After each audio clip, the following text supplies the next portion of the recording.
வந்து நம்ம என்ன பண்ணலாம் அப்படிங்கிற ஒரு கான்செப்ட் ரொம்ப ரொம்ப இம்பார்ட்டன்ட் கான்செப்ட் சரிங்களா. Find and real imaginary part. அப்போ find and real and imaginary பார்ட்னா நம்ம என்ன பண்ணலாம் அப்படின்னா ஒரு இஜெட்னா நம்ம டேரெக்டாக போடலாம். அது சைன் இஜெட்ங்கும் போது நம்ம z equal to x plus ஐன்னு டேரெக்டாக அப்ளை பண்ணலாம். அது என்ன நடக்குது சொல்லுங்க பார்க்கலாமா. அப்போ f of z equal to sine of x plus i y கரெக்டுங்களா. அப்போ இது என்ன பண்ணலாம், சைன் ஏ பிளஸ் பி பண்ணலாம். Sine a plus b formula என்ன, sine of a plus b formula என்னமா? சார் நான் ரிவைஸ் பண்ணுறேன் சார், மறந்துட்டு ரொம்ப நாள் ஆச்சு. மறந்துட்டீங்களா? ஓகே நான் சொல்லி கொடுத்துறேன். Sine a cos B cos b minus plus cos a. காஸுக்கு வந்துட்டு மைனஸ் வருமா? ஆமாம் ஆமாம். இது சைன் வந்து ஓகே ப்ளஸ் சார். வரும். இதுதான் நடக்கிற ஃபார்முலா. அப்போ இங்கே ஏ யார் பி யாரும் செக் பண்ணுங்க. ஏ வந்து எக்ஸ், பிங்கிறது வந்து இந்த ஐ, பிங்கிறது வந்து ஐ சரிங்களா.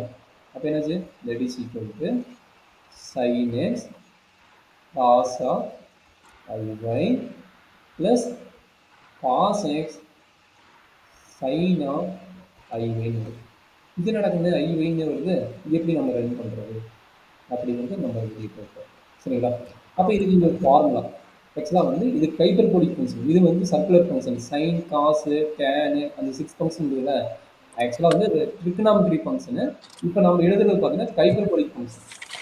ஹைப்பர்போலிக் ஃபங்க்ஷனோட ஃபார்முலா என்ன அப்படின்னா, காம்ப்ளெக்ஸ் நம்பரோட சேர்த்து வந்தால் hyperbolic function. Trigonometry concept complex function. அப்போ என்ன ஃபார்முலானா சைன் ஆஃப் ஐஎக்ஸ் அப்படின்னா எப்படி எழுதுறாங்கன்னா ஐ சைன் ஹச் எக்ஸ் எழுதுறாங்க. அதான் நோட் பண்ணிக்குமா, என்ன பண்ணலாம், சைன் ஆஃப் ஐஎக்ஸ் வந்து என்ன பண்ணலாம், i sine of h x கரெக்டுங்களா. இதுக்கு என்னது ஹைப்பர்போலிக் ஃபங்க்ஷன். அதே மாதிரி ஆறு ட்ரிகனாமெட்ரி ஃபங்க்ஷன் பார்த்தலாமா. Sir cos of i x equal என்ன டேரெக்டாக வெறும் காஸ் ஹெச்எக்ஸ் எழுதுறாங்க. இதுக்கு ஐ வராது, ஈவன் ஃபங்க்ஷனுக்கு ஐ வராது. அடுத்து வந்து டேன் ஆஃப் ஐஎக்ஸ் எழுதுனா that is equal to i tan hx. அடுத்து என்னது பிசிக்கன், பிசிக்கன் ஆஃப் ஐஎக்ஸ் எழுதுனா ஐ பிசிக்கன் ஹெச்எக்ஸ், பிசிக்கன் ஹெச்எக்ஸ். அடுத்து சீக்கன் ஆஃப், அது சீக்கன் ஆஃப் ஐஎக்ஸ் எழுதுனா ஐ வராது, ஈவன் ஃபங்க்ஷனுக்கு ஐ வராது. அது சீக்கன் எக்ஸ், சீக்கன் ஹெச்எக்ஸ். அடுத்து யார் காட், காட் ஆஃப் ஐஎக்ஸ் எழுதுனா ஐ இன்ட்டு காட் ஹெச்எக்ஸ். இதுதான் ஹைப்பர்போலிக் ஃபங்க்ஷனோட ஃபார்முலா. அப்போ ஒரு ஹைப்பர்போலிக் ஃபங்க்ஷன் என்ன மீனிங்கு, காம்ப்ளெக்ஸ் வேல்யூலேயே அதோட உள்ள வந்து என்ன இருக்கும், இமேஜினரி வேல்யூஸ் சரிங்களா. அப்போ ஹைப்பர்போலிக் ஃபங்க்ஷன் வந்து இமேஜினரி வேல்யூஸ் சரிங்களா. அது எப்படி நம்ம வந்து ப்ராப்ளம் வந்து கொஞ்சம் கம்மியாக தான் இருக்கும், ரொம்ப போட கூட நம்ம பார்க்கலாம் சரியாமா. Okay sir. சரி, இப்போ இந்த இடத்துல என்ன நடக்கிறது, நம்ம எதுக்கு போட இந்த ஃபார்முலா இந்த ப்ராப்ளம் முடியுது, ரியல் அண்ட் இமேஜினரி பார்த்துக்காங்க.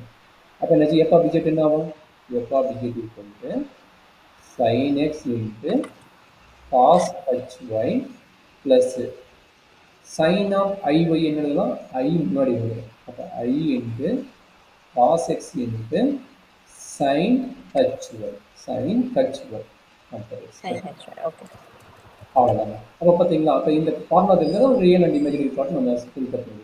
அப்போ இதுக்கு பேர் என்னது ரியல் பார்ட், அண்ட் இதுக்கு பேர் என்னது இமேஜினரி பார்ட். இமேஜினரி பார்ட் அவ்வளோதாங்க.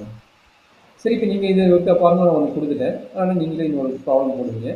F of z equal to cos of z எடுக்கணும். ஓகே. இதே ஃபார்முலா டக்குன்னு அப்ளை பண்ணிட்டு சொல்லுங்க. இதுக்கு ரியல் பார்ட் என்ன வரும், இமேஜினரி பார்ட் என்ன வரும்.